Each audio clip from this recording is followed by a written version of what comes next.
Καλώς ήρθατε στο Σπύρα. Βρισκόμαστε εδώ μαζί με την κυρία Παναγιώτα Βούλγαρη, μητέρα παιδιού ειδικής αγωγής, και θα συζητήσουμε το πώς αντιμετωπίζει η ίδια την καθημερινότητά της. Καλώς σας βρήκα και ευχαριστώ πάρα πολύ για την πρόσκληση. Θα ξεκινήσουμε τον διάλογό μας σύμφωνα με το παιδί. Θα θέλαμε να μας αναφέρετε σχετικά μαζί με το πώς θα περιγράφετε το παιδί σας σε κάποιον που δεν το ξέρει. Ένα παιδί γεμάτο ζωντάνια, ενεργητικότητα και πολύ αγάπη. Ποια είναι η διάγνωση του παιδιού σας και τι σημαίνει πρακτικά στην καθημερινότητα αυτό? Διάγνωση δεν υπάρχει ουσιαστικά, γιατί τότε που γεννήθηκε ήταν ο πρώτος παγκοσμίως. Τώρα η καθημερινότητα ήταν λίγο δύσκολη μέχρι να βρούμε τα πατήματά μας, να δούμε τι ανάγκες έχει και πώς μπορούμε να το βοηθήσουμε. Πώς ήταν η διαδικασία για να ενταχθεί το παιδί σας στο κοινωνικό πλαίσιο της ειδικής αγωγής όμως? Με τη βοήθεια των ειδικών ήταν πιο εύκολο, γιατί μόνοι μας σίγουρα δεν θα τα καταφέρναμε.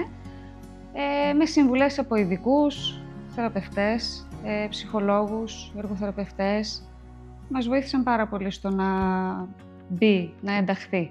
Έχετε συνεργασία με ειδικούς, λογοθεραπευτές, ειδικούς ειδικής αγωγής, εργοθεραπευτές, και πώς αυτοί βοηθούν το παιδί στην καθημερινότητα? Φυσικά και έχω συνεργασία, γιατί χωρίς αυτούς δεν θα μπορούσε να κάνει πράγματα όπως κάνει τώρα. Και στο λόγο του και στην εργοθεραπεία, στην καθημερινότητα, στη βοήθεια της λεπτής κινητικότητας και σε συμβουλές, πώς θα τα αντιμετωπίσουμε κάποια θέματα. Είναι σημαντικό να έχεις τη βοήθεια των θεραπευτών. Εμένα προσωπικά με έχουν βοηθήσει πάρα πολύ. Οι συγγενείς και οι φίλοι πώς το αντιμετωπίζουν αυτό? Δόξα τω Θεώ, και οι συγγενείς και οι φίλοι μας δεν βλέπουν κάποιο πρόβλημα, εμπόδιο σε όλο αυτό και είναι δίπλα μας. Νιώθετε πως εσείς έχετε αντιμετωπίσει κάποιο κοινωνικό αποκλεισμό ή το παιδί σας? Μιλάμε τώρα για ως μητέρα, ως πατέρας, ενδεχομένως αν έχει αδέρφια. Υπάρχει κάποιος κοινωνικός αποκλεισμός ό,τι αφορά το συναισθηματικό ή την καθημερινότητά του? Εγώ προσωπικά δεν αφήνω τα περιθώρια να νιώσω αποκλεισμό. Βάζω τα δικά μου όρια και δεν με επηρεάζει καθόλου. Τώρα το παιδί μου, εντάξει, έχει βρεθεί σε δύσκολη θέση, αλλά είμαι πάντα εκεί να το στηρίξω και μαζί να ξεπεράσουμε τον όποιο αποκλεισμό, όσο πιο ανώδυνα γίνεται. Πώς διαχειρίζετε τις δυσκολίες τις οποίες αντιμετωπίζετε καθημερινά? Προσπαθώ με ψυχραιμία, αν και δεν είναι πάντα εφικτό, αλλά γενικότερα παίρνω μια βαθιά ανάσα, προσπαθώ να ηρεμήσω και να αντιμετωπίσω την όποια δυσκολία ήρεμα, για να μην ταράξω και το ίδιο το παιδί. Τι είναι αυτό που σας δίνει δύναμη στις δύσκολες στιγμές τις οποίες αντιμετωπίζετε?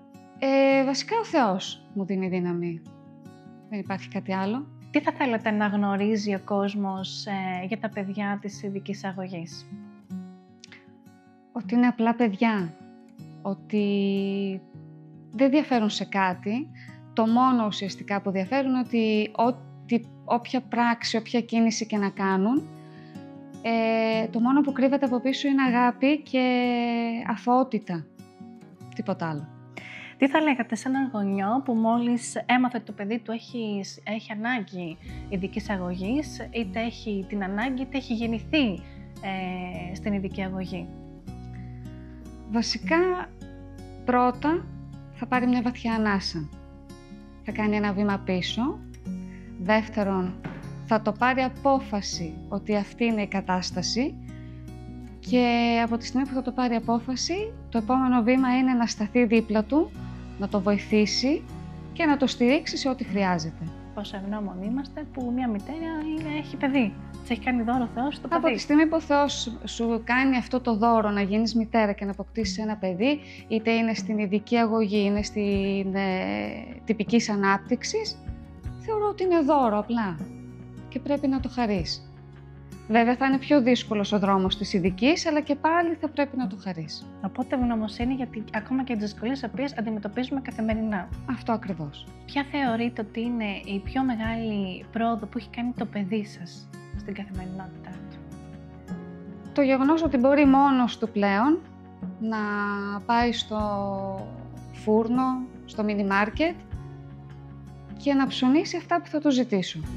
Να επιστρέψει ασφαλής γιατί προσέχει στο δρόμο, δεν μιλάει σε αγνώστους, είναι εντολές που έχει μάθει από μικρός, οπότε δεν θα μιλήσει σε ξένους, θα προσέξει το δρόμο στις διαβάσεις και ξέρω ότι θα πάει και θα έρθει ασφαλής. Οπότε στην ουσία επικεντρωνόμαστε στην ανεξαρτητοποίηση του παιδιού, σωστά? Βασικό. Και φαντάζομαι ότι για να το θέτουμε αυτό στην πρόοδο του παιδιού σημαίνει ότι υπήρχε κάποια δυσκολία στο να επιτευχθεί, σωστά? Βέβαια υπήρχε δυσκολία, εννοείται ότι υπήρχε. Δεν ήταν εύκολο να καταλάβει την προσοχή που χρειάζεται να δείξει στο δρόμο, στα αυτοκίνητα, το γεγονός ότι όποιος περνάει δίπλα μας δεν είναι φίλος μας, δεν του μιλάμε, δεν ξέρουμε τι μπορεί να έχει στο μυαλό του. Και μετά το θέμα της υπομονής στη σειρά, στο ταμείο που θα πάει, στο φούρνο, στο μίνι μάρκετ, οπουδήποτε, να μάθει να περιμένει, να έρθει η σειρά του, να πληρώσει. Εντάξει, τώρα με τα χρήματα ρέστα και τέτοια πληρώνει συνήθως με κάρτες, γιατί δεν μπορούμε να διαχειριστούμε τα χρήματα. Αλλά και αυτό ακόμη είναι ένα καλό βήμα. Τι θα επιθυμούσατε να αλλάξει το κοινωνικό σύστημα? Στην κοινωνία γενικότερα καλό θα ήταν να αλλάξει η νοοτροπία των ανθρώπων, να μην παρκάρουμε στις ράμπες των αναπήρων, να σεβόμαστε σε μια δημόσια υπηρεσία όταν υπάρχουν άτομα με αναπηρία, επειδή το έχω αντιμετωπίσει πολλές φορές, δεν σέβονται το γεγονός ότι δεν μπορούν να περιμένουν κάποιοι από αυτούς, ειδικά όταν είναι παιδιά. Και γενικότερα λίγο να ανοίξουμε τους οριζοντές μας και να δούμε ότι υπάρχουν και αυτοί οι άνθρωποι στην κοινωνία και θέλουμε λίγο καλύτερη αντιμετώπιση από όλους. Σεβασμός γενικότερα. Εσείς η ίδια, τι δυσκολίες αντιμετωπίζετε στην καθημερινότητα, γενικότερα στην κοινωνία, στο κοινωνικό σύστημα? Δεν υπάρχει στήριξη βασικά. Πολλά πράγματα πρέπει να τρέχω μόνη μου να τα βρω και για να απασχολήσω το παιδί μου δημιουργικά. Θα πρέπει δηλαδή να αφιερώσω κι εγώ προσωπικό χρόνο. Και το δεύτερο και σημαντικότερο είναι ότι δεν μπορώ να βρω δουλειά λόγω του παιδιού. Και δεν υπάρχει και στήριξη από το κράτος στις μητέρες που δεν βρίσκουν δουλειά, δεν μπορούν να δουλέψουν λόγω αυτής της κατάστασης, γιατί δεν είναι εύκολο να αφήσεις ένα παιδί μόνο του. Δεν είναι παιδί τυπικής ανάπτυξης που θα γυρίσει από το σχολείο και θα καθίσει να φάει και να σε περιμένει, πρέπει να είσαι εκεί. Σαββατοκύριακα που δεν έχει σχολείο πρέπει να είσαι εκεί, οπότε εγώ αναγκαστικά δουλειά δεν μπορώ να βρω. Μέχρι στιγμής δεν έχω... και έχω ψάξει και δεν έχω βρει. Αλλά εκεί το κράτος είναι που δεν σε στηρίζει με κάποιο βοήθημα σαν μητέρα. Η πιο σημαντική. Θεωρείτε όμως ότι αυτό το αντιμετωπίζει μόνο μια μητέρα ειδικής αγωγής ή γενικότερα μια μητέρα που είναι μητέρα? Γενικότερα όλες οι μητέρες αντιμετωπίζουν θέματα, αλλά όταν έχεις ένα παιδί τυπικής ανάπτυξης, μέχρι κάποια ηλικία θα πρέπει να είσαι εκεί όταν είναι μικρό, εκτός αν υπάρχουν γιαγιάδες παππούδες. Από τη στιγμή όμως που το παιδί φτάνει σε μια ηλικία στο γυμνάσιο, άνετα η μητέρα μπορεί να βρει δουλειά, γιατί το παιδί είναι ανεξάρτητο. Το δικό μου το παιδί, παρόλο που είναι 18 χρονών, δεν μπορεί να μείνει μόνο του στο σπίτι, δεν μπορώ να το εμπιστευτώ και δεν μπορώ να επιβαρύνω και την αδερφή του να προσέχει τον αδερφό της. Άρα είναι πιο δύσκολο στις μητέρες με παιδιά ειδικής αγωγής. Άρα λοιπόν ένα παιδί ειδικής αγωγής θα δυσκολευτεί στο να βάλει, παραδείγματος χάρη, το φαγητό του το μεσημέρι, που θα μπορούσε ένα άλλο παιδί τυπικής ανάπτυξης ενδεχομένως να το κάνει. Σωστά? Λέμε κάτι πάρα πολύ απλό, μπορεί ενδεχομένως να είναι κάτι άλλο. Ας το θέσουμε ως παράδειγμα συγκεκριμένη κατεύθυνση. Και ενδεχομένως να είναι και κάποια άλλη ενασχόληση. Ας πούμε, π.χ. ένα παιδί 16 χρονών τυπικής ανάπτυξης θα μπορούσε να πάει μόνο του στο φροντιστήριο και ούτω καθεξής. Πέρα από όλα αυτά, το γεγονός ότι θα αφήσεις στο σπίτι μόνο του ένα παιδί ειδικής αγωγής δεν είναι το πρόβλημα αν θα μπορέσει να βάλει μόνο του να φάει. Υπάρχουν παιδιά που μπορεί να πάρουν ένα μαχαίρι και απλά να αυτοτραυματιστούν. Υπάρχουν παιδιά που θα πάει κάποιος να χτυπήσει την πόρτα και χωρίς να έχουν την αντίληψη ότι δεν πρέπει να ανοίξουν και δεν ξέρεις ποτέ ποιος μπορεί να είναι. Υπάρχουν τέτοιες δυσκολίες, δεν είναι μόνο το θέμα του φαγητού. Εντάξει, το δικό μου το παιδί μπορεί να καθίσει να φάει μόνος του και μετά να απασχοληθεί στο τάμπλετ του, αλλά και πάλι υπάρχουν εξωτερικοί παράγοντες που δεν ξέρεις πώς θα αντιδράσεις σε αυτούς. Είναι λίγο επίφοβο. σε αυτές τις καθημερινές δυσκολίες που αντιμετωπίζετε είτε η ίδια είτε μία άλλη ενδεχομένως οικογένεια ειδικής αγωγής, θα μπορούσε να στηριχθεί από τον παππού, τη γιαγιά που γενικότερα βοηθούν στην καθημερινότητα? Ένα παιδί τυπικής ανάπτυξης το αφήνεις πιο εύκολο στον παππού και στη γιαγιά. Ένα παιδί ειδικής αγωγής, και εξαρτάται και από το θέμα που έχει το κάθε παιδί, είναι πιο δύσκολο, γιατί οι γιαγιάδες και οι παππούδες συνήθως δεν έχουν ούτε την υπομονή, ούτε την αντοχή, τη δύναμη να ανταπεξέλθουν σε όλο αυτό. Δεν είναι εύκολο.